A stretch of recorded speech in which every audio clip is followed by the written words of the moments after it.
Eu quero falar nessa noite e durante essas semanas nós estaremos trazendo uma série sobre os 7 pecados capitais. Nós vamos falar sobre os 7 pecados capitais. Está todo mundo preparado para ouvir o que Deus tem para você nessa noite? Diga amém. Eu quero começar trazendo para você o entendimento disso, o entendimento dos 7 pecados capitais. De uma forma muito rápida eu vou te mostrar um pouquinho da história, de como começou. E eu preciso que você fique comigo aqui até o final, pode ser? Até o fim eu preciso que você fique ligado comigo. A primeira coisa que eu quero que você entenda é que o conceito 7 pecados capitais é um conceito extra-bíblico. Ou seja, você não ouve falar sobre os 7 pecados capitais na Bíblia. Você vai ouvir em Gálatas 5, falando sobre as obras da carne. Você vai ouvir em Colossenses e em Efésios falando sobre atitudes do não cristão. Mas você não vai ouvir ou você não vai ler na Bíblia falando sobre especificamente os 7 pecados capitais. Os 7 pecados capitais nasceu e começou e surgiu, essa lista surgiu no 4º século, num movimento chamado movimento monástico. É quando havia ali a igreja, e a igreja ela seguia as regras, as leis, a sã doutrina, e de repente, aquele que era o imperador de Roma, Constantino, ele supostamente se converteu ao evangelho, e quando ele se converteu, ele uniu forças, governo, estado e igreja. E foi aqui que tudo começou a degringolar literalmente, porque o momento em que a igreja se uniu ao estado naquela época, a igreja ela começou a se tornar uma igreja promíscua. Ela começou a permitir com que tudo acontecesse no ambiente da igreja. Foi aí que alguns homens fugiram desse conforto cristão, foram para o deserto, e ali eles começaram esse movimento, que é o movimento monástico. No século VI, e você deve estar olhando e falando, uau, o pastor sabe tudo, hein? Pesquisei no Google, gente. No século VI, um papa, que agora esqueci o nome, Gregório Magno, alguém falou aí, Gregório, meu Deus, hein, glória a Deus. O Papa Gregório Magno, ele pegou as epístolas de Paulo e ele começou então a esclarecer e a definir como os 7 vícios de conduta. Mas não foi ele, foi Aquino que oficializou literalmente a ideia, dizendo que todos os pecados da humanidade têm uma origem, e todos eles originam-se desses 7 pecados capitais, que são orgulho, inveja, raiva, preguiça, avareza, glutonaria e libertinagem. Todos os pecados, eles têm uma origem, e a origem está exatamente nesses 7 pecados. E por que eles são chamados de capitais? Porque literalmente eles dão origem, eles governam os demais pecados. Até aqui está todo mundo bem? Está todo mundo entendendo a história? Muito bem. Hoje eu quero trazer para você o primeiro pecado. Eu quero compartilhar com você algo que, para mim, eu vou ser bem sincero, enquanto eu estudava essa mensagem, eu ficava dizendo, Jesus, que mensagem difícil de trazer. Porque eu me via em muitos momentos assim. Eu me enxergava em muitos desses momentos, eu dizia, meu Deus, essa mensagem primeiro é para mim. E eu quero já começar trazendo para você esse entendimento, como Paulo um dia disse, ei, de todos eu sou o maior pecador. Então eu já quero que você entenda que o objetivo dessa série não é te trazer julgamento, não é trazer sobre você acusação ou apontar, você está pecando nisso ou naquilo. O objetivo dessa série é trazer sobre você transformação. É trazer sobre você aquilo que Deus já preparou para a sua vida. O objetivo dessa série não é fazer com que você que está sentado do lado do teu marido, da tua esposa, fique olhando, tá vendo, isso é para você. Não, é para você olhar e dizer, o que Deus está querendo falar comigo nessa noite. Está todo mundo bem? Está todo mundo preparado? Então a gente tem esse time aqui para ficar olhando vocês e ficar testando, para ver se ninguém está falando, não é brincadeira. Eles estão aqui para participar também. Eu quero falar hoje sobre orgulho, sobre a soberba.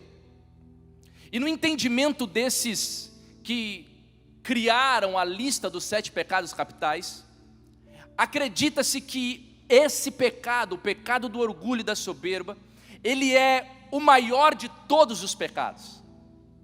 Ou seja, não só existem 7 pecados, como dentre eles ainda existe o maior de todos, que é o orgulho.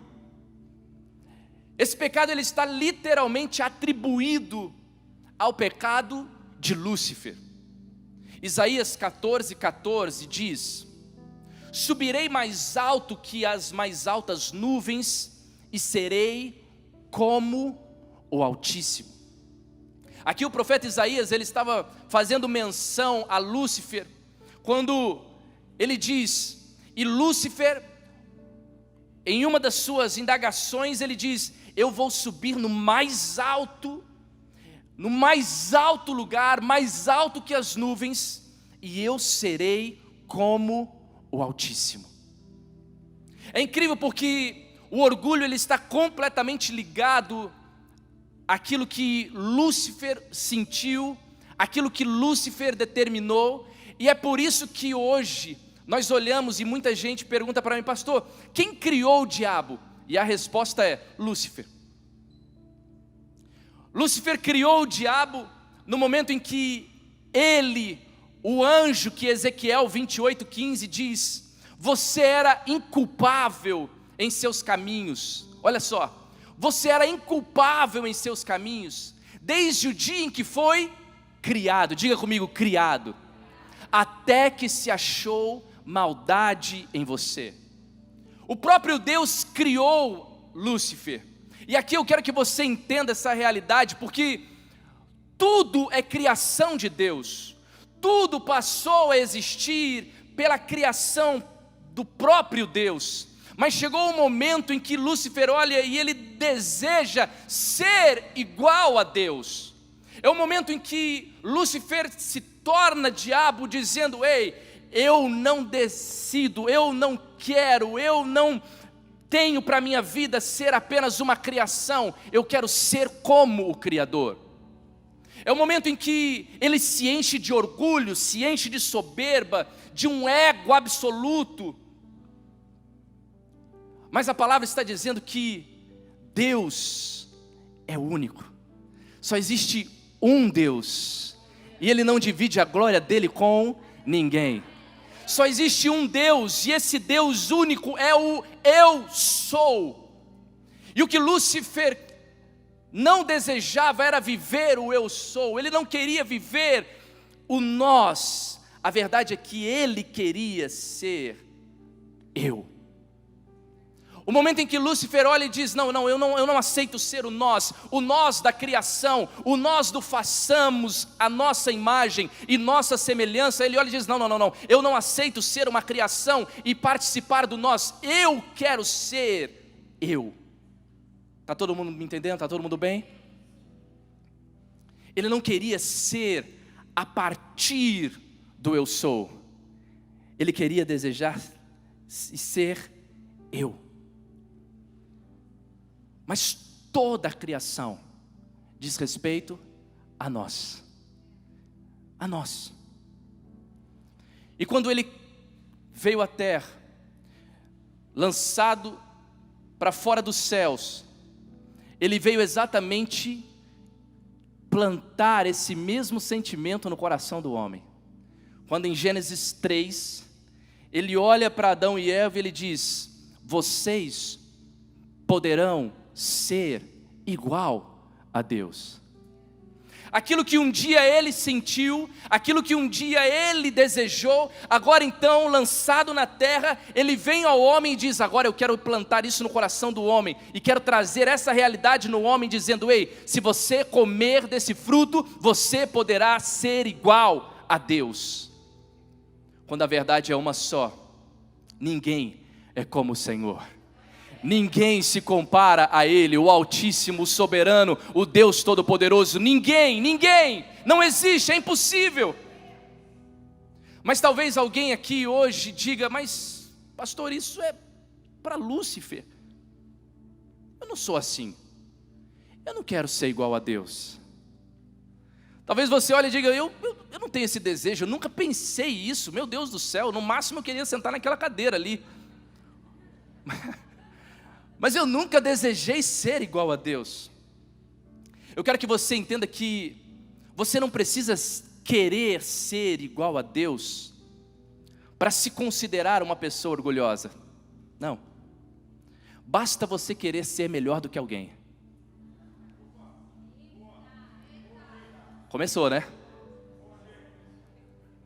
1 Coríntios 4, 7 diz: pois quem torna você diferente de qualquer outra pessoa? O que você tem que não tenha recebido? E se o recebeu, por que se orgulha como se assim não fosse? Paulo está dizendo: ei, o que te torna diferente? O que você pensa que você é melhor do que alguém? O que você pensa? Em que momento você pensa? Porque tudo o que você tem, você recebeu. Ele está dizendo: o que você tem, você recebeu. Então por que você se orgulha disso? Não existe nada em você que seja criação sua. Não existe nada em você que seja para a tua glória, para o teu louvor. Não, tudo o que você recebeu veio dele, veio do Senhor.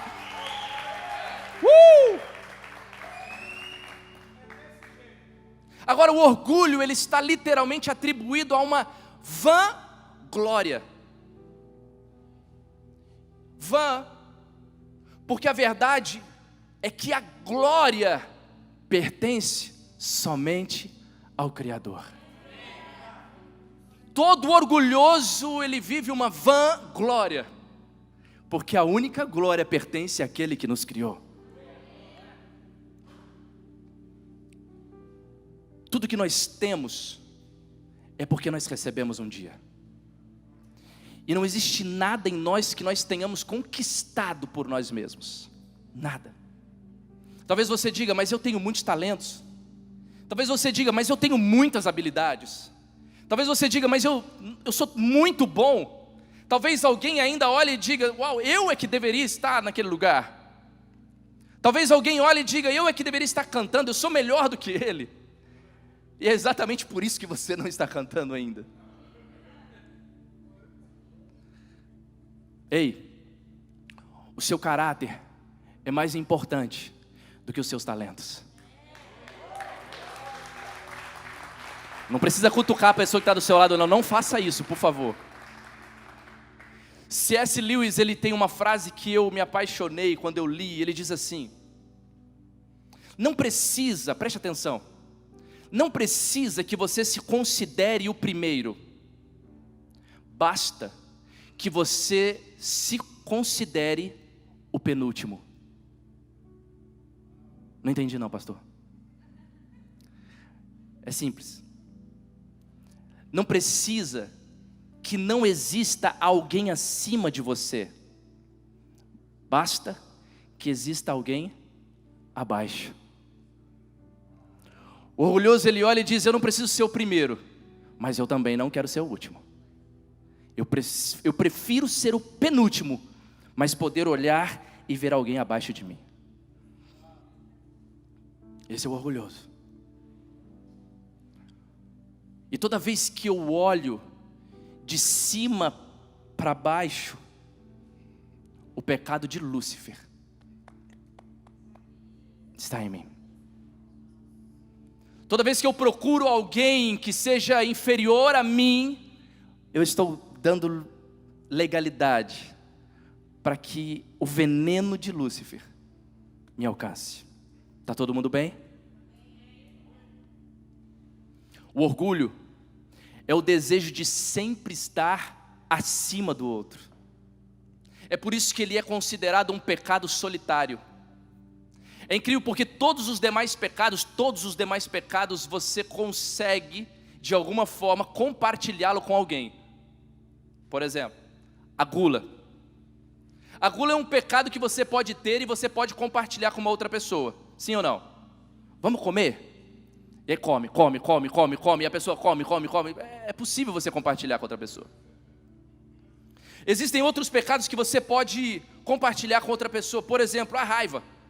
Ei, vamos juntos brigar, vamos juntos bater em alguém, vamos juntos nos irar com alguém. Ou seja, todos os demais pecados você pode se unir a alguém, mas o orgulho não.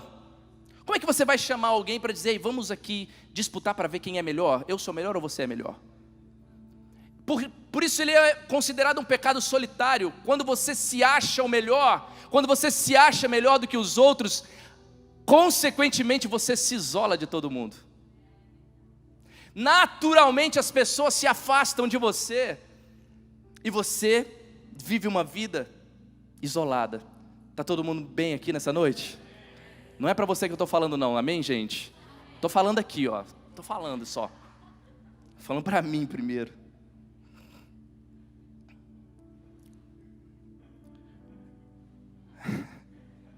Tá difícil falar. O incrível é que nos dias de hoje o orgulho ele se tornou uma virtude. O orgulho nos dias de hoje é uma virtude. Nós aprendemos que nós precisamos construir uma realidade a partir de nós mesmos. Nós temos aprendido nos dias de hoje que há em nós um poder de construir uma realidade a partir de nós mesmos. E por isso o orgulho se tornou uma virtude. Alguns estão literalmente confundindo o orgulho com autoestima, dizendo: não, isso aqui é a minha autoestima elevada, quando na verdade você está vivendo um orgulho exagerado. Outros olham e dizem: não, mas essa é a realidade que eu tenho aprendido. Eu tenho aprendido que a humildade serve para eu me dirigir a Deus, mas não às pessoas. A Deus, e diante dele eu me coloco como humilde, mas diante das pessoas, não. Ninguém vai me humilhar não. Ninguém vai me humilhar não, porque eu sei quem eu sou. Sabe com quem está falando? Já ouviu isso alguma vez? Sabe com quem está falando? Aqui na América é bom porque não tem como você fazer isso, né? Sabe quem está falando? Não sei. Não sei quem é seu pai, não sei quem é sua mãe, não sei quem é seu... Nós somos imigrantes nessa terra. A não ser a pastora Renata, que a partir de hoje já é uma americana. Nós somos imigrantes. Parabéns, Rê. Glória a Deus. Cidadã americana, gente, solteira. Olha aí que bênção. Você que está no Brasil, à procura de um amor, precisa casar com visto garantido? Pastora Renata.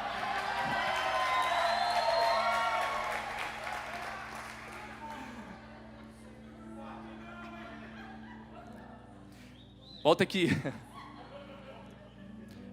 Preste atenção. É por causa do orgulho que muitos casamentos são desfeitos. É porque um dos lados foi orgulhoso e sequer conseguiu pedir perdão. Se em algum dos momentos um dissesse: ei, me perdoa, esse casamento talvez nunca seria destruído. Mas porque o orgulho corroeu a alma, casamentos são desfeitos. Ou quem sabe, um pedido de ajuda. O orgulho nos impede de chegarmos a alguém e dizermos: por favor, me ajuda. E o simples fato de pedirmos ajuda a alguém, com toda certeza evitaria muitas quedas ao longo da vida. Se ao longo da minha vida eu dissesse a alguém: ei, você pode me ajudar? Provavelmente eu não teria caído tantas vezes como eu caí. Tiago capítulo 4, verso 6 diz: mas Ele nos concede graça maior. Mas Ele nos concede graça maior.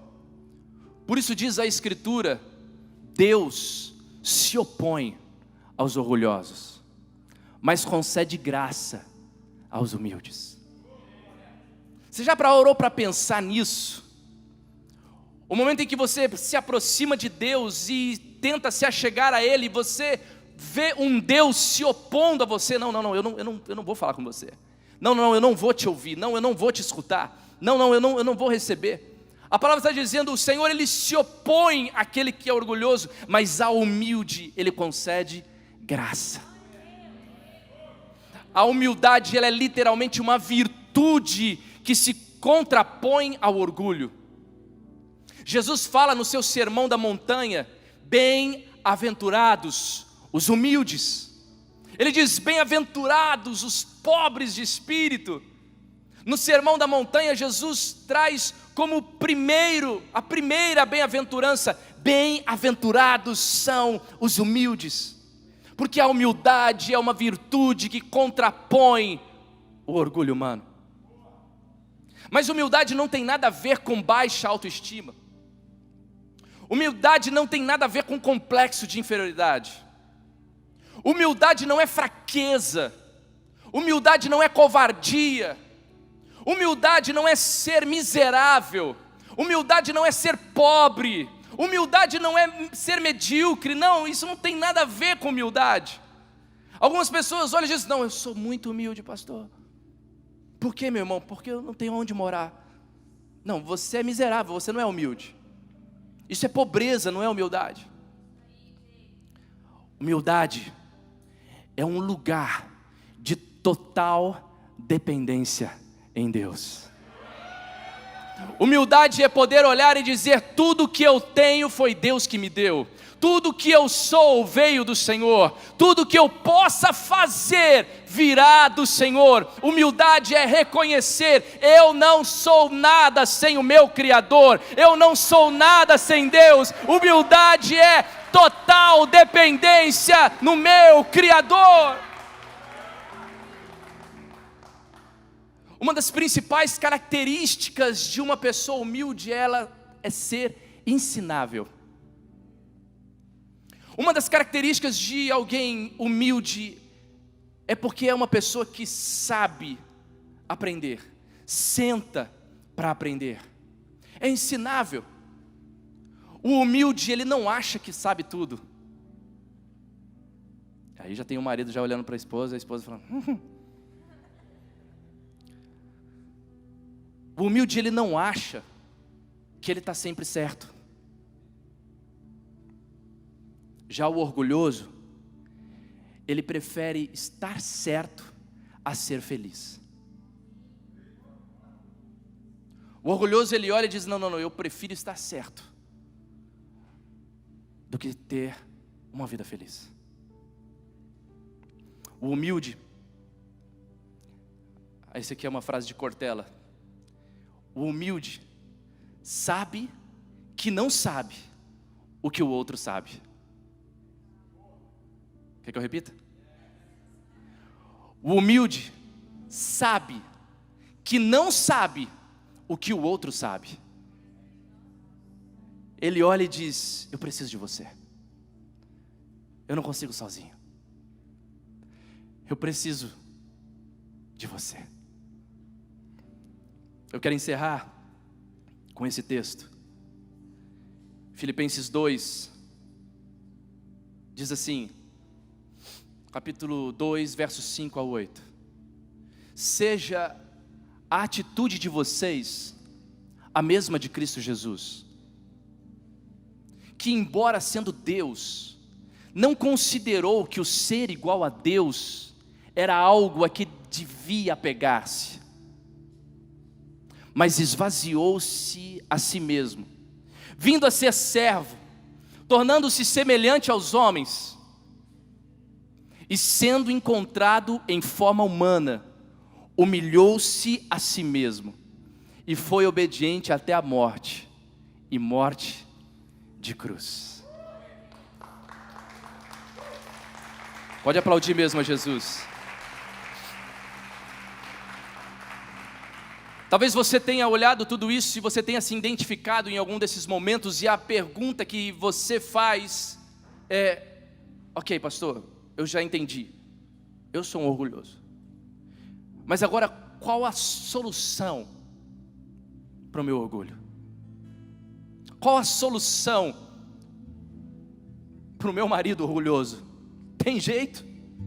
Qual é a solução para o meu filho orgulhoso? Tem jeito? Qual é a solução para mim? Simples. É seguir o que Jesus nos ensinou. Preste atenção nesse texto. Ele começa dizendo: seja a atitude de vocês a mesma de Cristo, que mesmo sendo Deus, não considerou que o ser igual a Deus era algo a que devia apegar-se. Ele olha e diz assim: ei, enquanto um anjo chamado Lúcifer tentou ser como Deus e caiu, eu, o próprio Deus, decidi não ser igual a Deus e desci. Enquanto Lúcifer caiu, eu decidi descer, eu decidi ir à terra, eu decidi abrir mão de tudo. Agora preste atenção nessa segunda parte. Diz assim: e ele se esvaziou de si mesmo. Preste atenção nisso. Ele se esvaziou de si mesmo, vindo a ser servo, tornando-se semelhante aos homens. Agora preste atenção, porque toda vez que eu lia esse texto, eu imaginava que Jesus, Deus, Jesus como Deus estava aqui, e de repente ele veio à terra. Então agora ele veio e se fez homem, e era como se agora Jesus descesse mais um degrau para se tornar servo. Ou seja, Jesus se fez homem e agora servo. Mas a verdade é que não é nada disso. Eu preciso que você entenda esse texto. Esse texto está dizendo o seguinte: ele veio à terra para ser servo, servo semelhante aos homens. Ou seja, o que ele está dizendo é o seguinte: não existe algo diferente de Deus e o homem.